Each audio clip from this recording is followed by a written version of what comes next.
करायचा आहे की निरोप समारंभ कन्या सासुराशी जाई मागे परतुनी पाहिजे जसं ज्ञानोबराव सूर्यवंशी म्हटलेलं आहे किंवा तुकाराम महाराजांनी देखील म्हटले किंवा जेव्हा मुलगी आपले सासरी तिकडे जाते लग्न झाल्यानंतर माहेराकडे ती पुन्हा पुन्हा वळून पाहते.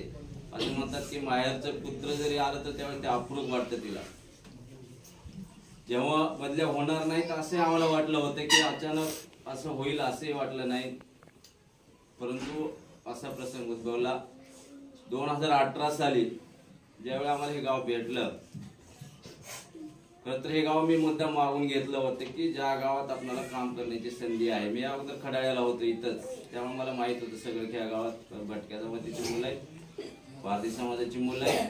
बघा चांगल्या ठिकाणी तरी कोण शेतकरी आहेत, आपण चांगलं शेतकरी कोणी पेरतंय, चांगल्या ठिकाणी मेहनत करावी लागत नाही जास्त, पण जिथं जाऊन आपल्याला माळरा नाही तिथं नांगरणीपासून सुरुवात करावी लागेल. नांगरणी करून सगळे तिथले दगड काढणं एक अशी करून माळरा मुक्तीत आपण शेती बोलवतो तशी बोलण्यासाठी मुद्दाम मी शाळा घेतली. आणि खरोखरच तिथं आल्यानंतर आमचं नशीब की आम्हाला जे टीम लाभली माझ्यासोबतचे सहकारी, त्यावेळेस ते महेश जाधव सर असतील, नितीन चौकेवार सर असतील, आबू सर, राठोड सर, रवी जाधव सर आणि शेख सर. आम्ही ठरवलं की एक दिलाने या गावासाठी आपल्याला काम करायचं आहे आणि कामाला लागलो. भटक्या जमातीतील मुलांसाठी आम्ही काम सुरू केलं, पारधी समाजासाठी मुलं काम केलं आणि ह्या गावाने मला काही भरपूर काय दिलं. लक्षात घ्या, आपल्याला माहिती आहे आपल्या गावाची ओळख.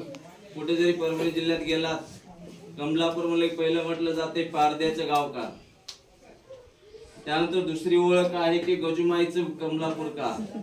पण या संतोष रत्न पारखेने हे कमलापूर एक आदर्श शिक्षक ज्या कमलापूर घडलात त्या ठिकाणी ओळख हे आमच्या सर्व गावकऱ्यांच्या सहकार्यामुळे आपण ते निर्माण केलं की कमलापूर. परभणी जिल्ह्यातल्या कुठल्या शाळेवर जा आणि कमलापूर नाव घ्या, त्या ठिकाणी आपल्या लक्षात येईल की तिथलं शाळा चांगली आहे वा असे लोकांमध्ये संदेश आहे.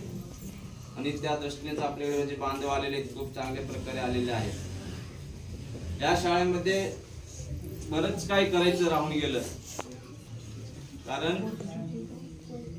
आपल्या गावाची जर परिस्थिती पाहिजे खूप हालाकीची आहे. स्थलांतरित होणारे पालक आहेत आणि या पालकांना आपल्या शेवटी पोटाचा प्रश्न असतो. किती जरी आपण त्यांना रोखायचा प्रयत्न केला, दिवाळीच्या नंतर आम्ही बऱ्याच वेळा पाहिले की जाऊ नका सांगत होतो पालकांना, नाही सर पोटाचा प्रश्न आहे, शिक्षण पुन्हा आहे, अगदी पोट भरलं पाहिजे, पोटासाठी आम्हाला काहीतरी करावं लागेल. पण आम्ही विनंती केली कोणाजवळ तर ठेवा, त्यांच्या काकाकडे ठेवायला लावलं, मावशीकडे ठेवायला लावलं, मुलं कसे शिकतील यासाठी प्रयत्न केले. आणि त्यातून खरोखरच आपल्या शाळा एक नावावर मला आलेल्या आहे. सर्वांचं सहकार्य खूप छान आहे. आपले सर्व गावकरी, आता मी नामोल्लेख टाळतो कारण प्रत्येकाचं नावाला वेळ नाही. सर्व इथं जे बसलेले आहेत आपल्या गावच्या सरपंचताई कौशल्यताई मोरे, खर तर महिला सरपंच असून देखील ते कधीच आम्हाला वाटलं नाही की या सरपंच आहेत. आम्ही हक्काच्या आमच्या आईसारखं त्यांना म्हणायचे की सरपंचताई आपल्या शाळेत हे नाही ते नाही तुम्ही ते द्या. त्यानंतर सर्व आपले सुनीलराव जेव्हा अध्यक्ष होते तर त्यांच्या काळात आपण बरेच कामं केलेले आहेत की बोरवेल असेल सगळ्या गोष्टी तिथं आपण केल्या. तर बरंच काही आठवत आहे पण बोलण्याला वेळ नाही. ज्ञानोबा सूर्यवंशी असतील, या अगोदर देखील मी महागाव या ठिकाणी करतो 8 वर्ष. माझी बदली झाली, मुलं रडली, पण माझे पहिल्यांदा गावकरी रडलेले माझं पहिले गाव आहे बा गावकरी. हे मला ज्या दिवशी माझी बदली झाली शाळेला वंदन करून मी जेव्हा निघालो, अक्षरशः मी माझी शाळा येईपर्यंत माझ्या डोळ्यात पाणी होतं आणि अश्रू माझे काय थांबत नव्हते. जेव्हा वाटत लोक भेटायचे तेव्हा मी रुमालाने डोळे पुसायचे आणि पुढे जायचो. कारण या शाळेला बरंच काय दिलेलं आहे. विद्यार्थ्यांनी तर खूप प्रेम दिलेलं आहे की विद्यार्थ्याचं प्रेम तर मी विसरू शकत नाही. कारण विद्यार्थ्यांमुळेच आम्ही आमचं नाव जे होतं ते विद्यार्थी जगात लक्षात घ्या आपल्यापेक्षा मोठं व्हावं असं कोणालाच वाटत नाही, फक्त दोघाला वाटतं, एक आई वडील आणि दुसरं शिक्षक. मी नेहमी सांगत असतो की सख्या भावाला वाटत नाही की माझा भाऊ माझ्यापेक्षा मोठा व्हावा. शिक्षकाला वाटते की आपला विद्यार्थी मोठा झाला पाहिजे. मी जरी ज्या शाळेवर गेलो तरी माझी पहिली शाळा तिथे जवळ आहे. आज मला फरक तिथं वाटत नाही, कारण माझे माजी विद्यार्थी रोज कमीत कमी 10 विद्यार्थी तिथं रोज यायले. सर तुम्ही आलात, खूप छान झालं. आज माझ्या अभिमानाने सांगतो की तुमच्या खूप त्या अपेक्षा आहे. महागावचे माझे 5 विद्यार्थी डॉक्टर आहेत, लक्षात घ्या. आणि त्यापैकी 3 विद्यार्थी मला भेटून गेले. बँकेमध्ये 2 विद्यार्थी मॅनेजर आहेत. मिलिटरीमध्ये 4 विद्यार्थी आहेत. जवान जो शहीद झाला होता जिजाभाऊ मोहिते, तो माझाच विद्यार्थी होता कोरोना काळात. तर हे सांगायचं काय, तर तुम्ही देखील जेव्हा तुम्हाला पुढे कमलापूरचा विद्यार्थी म्हणजे आमच्या सगळ्या शिक्षकाची मान उभी राहिली पाहिजे की हे माझा विद्यार्थी आहे. हे 18 ते 25 आम्ही या गावामध्ये ड्युटी केली, हा माझा विद्यार्थी आहे. तुम्ही स्वाभिमानाने सांगितलं पाहिजे हे सर आम्हाला शिकवायला होते, त्यांच्यामुळे आम्ही घडलो. तर आपल्या या ठिकाणी बरेच शिक्षक बांधव आहेत. तुमचं नशीब चांगलं आहे की आलेले शिक्षक देखील काही कमी नाहीत. इथे उपस्थित असलेले दोन्ही सर, आता मी ट्रेनिंग जिल्हा स्तरावर देतो, तालुका स्तरावर, त्यामुळे पूर्ण जिल्ह्यामध्ये सगळ्या शिक्षकांचा परिचय आहे, त्यांच्या कामाचा परिचय आहे. दोन्ही सर हरिभक्तपरायण आहेत, कीर्तनकार आहेत, आध्यात्मिक ज्ञान आहे, त्यासोबत मूल्य संस्कार मुलामध्ये कसे रुजवतील यासाठी सरांचं काम. त्यांची शाळा मी पाहिली, वडगाव शाळा, एवढी छान शाळा आहे. परंतु आता सरांना इथं आल्यानंतर थोडं वाटलं असेल की शाळा अशी असेल, पण शेवटी आता पर्याय नाही. आपण ते स्वीकारले, तर ते व्रत स्वीकारलेलं आता आपल्याला ते पूर्ण करायचंच आहे.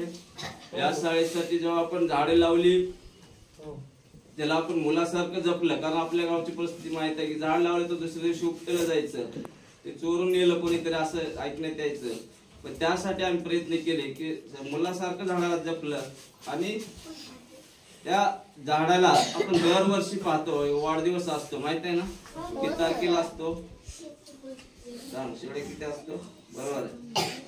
ही तारीख लक्षात ठेवा. इथून पुढे जेव्हा जेव्हा वाढदिवस असेल तेव्हा आम्ही या चौघाला नक्कीच बोलवा. आम्ही नक्कीच वाढदिवसाला येऊ, झाडाच्या वाढदिवसाला. आणि 29 ऑगस्टला आपला तो वाढदिवस असतो. सलग आपण 8 वर्ष तो साजरा केला. ती परंपरा आपल्याला चालू ठेवायची, हे लक्षात राहू द्या. दरवर्षी नवीन वृक्ष आपल्याला लावायचे. या झाडाच्या सावली, जसं कुणाल म्हणला की ही झाडाकडे पाहताना आपल्याला सरांची आठवण आली पाहिजे. आठवण विसरून जा सरांना, काय हरकत नाही, पण झाडे जपा आणि आपण चांगले विद्यार्थी बना. तर वेळ खूप कमी आहे, बोलायचं खूप काही आहे. आमचे मार्गदर्शक स्वामी सर यांच्या मार्गदर्शनाखाली खरं तर मी नोकरी लागल्यापासून काम करतोय. महागावला जेव्हा लागलो आम्ही ताडकसलाच मी राहतो, सरांच्याच मार्गदर्शनाखाली. त्यानंतर सर आणि आम्ही एका सोबत खडाळ्याला देखील काम केलेलं आहे. फुलकच केंद्रांत सरांच्याच मार्गदर्शन काम आहे. पण माझी इच्छा होती या केंद्रात काम करायची, पण ती पूर्ण झाली नाही. पण मी जास्त काही दूर गेलो नाही. ताडकस पासून अगदी जवळच एक शाळा आहे सिद्धेश्वर नगर, तिथल्या मुलामध्ये मी आता तुम्हाला पाहतोय, लक्षात घ्या. तिथल्या मुलांची मी नावं जेव्हा पाहिली तेव्हा आपल्या शाळेतले काय नाव आहेत का हे अगोदर पाहिलं मी. म्हणजे त्या मुलांची आठवण आपल्याला येणार नाही. त्या मुलांसोबत कसं आपल्याला बोलतंय, तर मला जवळजवळ 10 नावं सापडली की जे आपल्या शाळेतली नाव होती. तर तीच नावं मी घेतोय, म्हणजे आपल्याला पुन्हा पुन्हा त्याची आठवण येणार नाही. तो प्रसंग आणखी आठवतो की ज्या दिवशी बदली झाली, योगिनी म्हणत होती सर जाऊ नका सर, जाऊ नका सर, हे वाक्य मला झोपू देत नव्हतं. जास्त काही बोलत नाही.